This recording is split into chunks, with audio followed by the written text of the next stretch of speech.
नमस्कार शेतकरी बांधवांनो, ॲग्रिकल्चर हवामान या यूट्यूब चॅनलवर मी नितीन काळे आपलं स्वागत करतो.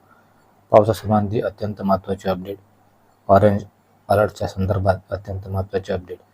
मित्रांनो, मागील महिन्यात 30 जुलै आणि 31 जुलै रोजी झालेला मुसळधार स्वरूपाचा पाऊस, तीच कंडिशन पुन्हा या ऑगस्ट महिन्यामध्ये निर्माण होण्याची चिन्हे आपल्याला दिसत आहे.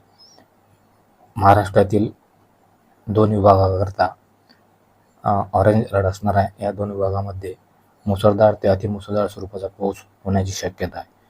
मित्रांनो, मध्य प्रदेश आणि छत्तीसगडच्या सीमेवर दिनांक 23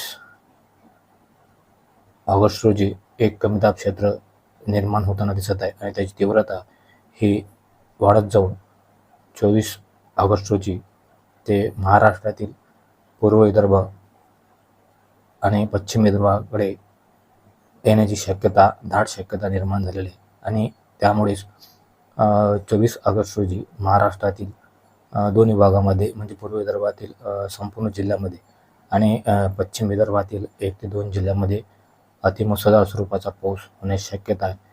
30 जुलै रोजी जे नुकसानकारक पाऊस पूर्व विदर्भ आणि पश्चिम विदर्भ त्याचप्रमाणे मराठवाड्यातील काही जिल्ह्यामध्ये झालेला आहे, त्या स्वरूपाचा पाऊस हा असणार आहे, नुकसानकारक पाऊस असणार आहे. आणि अशा पावसाची निश्चितच शेती मालाकरता आवश्यकता नाही, परंतु या जास्त तीव्रतेच्या कमीदाब क्षेत्रामुळे हा पाऊस होण्याची शक्यता आहे. पूर्व विदर्भातील भंडारा, गोंदिया, चंद्रपूर, गडचिरोली या संपूर्ण भागामध्ये हा मुसळधार स्वरूपाचा पाऊस असणार आहे. त्याचप्रमाणे पश्चिम विदर्भातील अमरावती आणि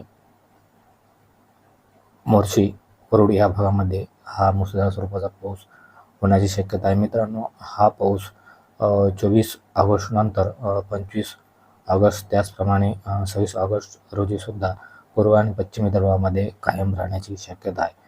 परंतु जर हवेची दिशा वगैरे बदलली तर हा पाऊस मराठवाड्यातील काही भागामध्ये सुद्धा होऊ शकतो. त्याचप्रमाणे खानदेशच्या काही भागामध्ये सुद्धा होण्याची शक्यता आहे. परंतु सध्याच्या स्थितीमध्ये पूर्व विदर्भ आणि पश्चिम विदर्भामध्येच याचा जास्त असर राहण्याची शक्यता आहे. हा नुकसानकारक पाऊस होण्याची शक्यता आहे. तर त्या अनुषंगाने शेतकरी बांधवांनी आपली काळजी घ्या, पिकाची काळजी घ्या. आणि आता सध्याच्या परिस्थितीमध्ये ढगाळी वातावरण असल्या कारणामुळे सोयाबीन पिकावर उंटअळी, तंबाखू अळी याचा प्रादुर्भाव होताना आपल्याला दिसत आहे. तर त्या करता शेतकरी बांधवांनी अळीनाशकाची फवारणी करणे गरजेचे आहे.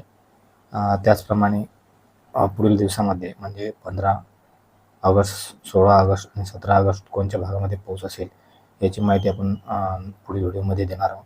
त्याकरता आपल्याला चॅनलला सबस्क्राईब करायचे आहे आणि हा व्हिडिओ जर आपणास आवडल्यास व्हिडिओला लाईक आणि कमेंट जरूर करा. धन्यवाद शेतकरी बांधवांनो, त्याचप्रमाणे यूट्यूब चाहत्यांनो.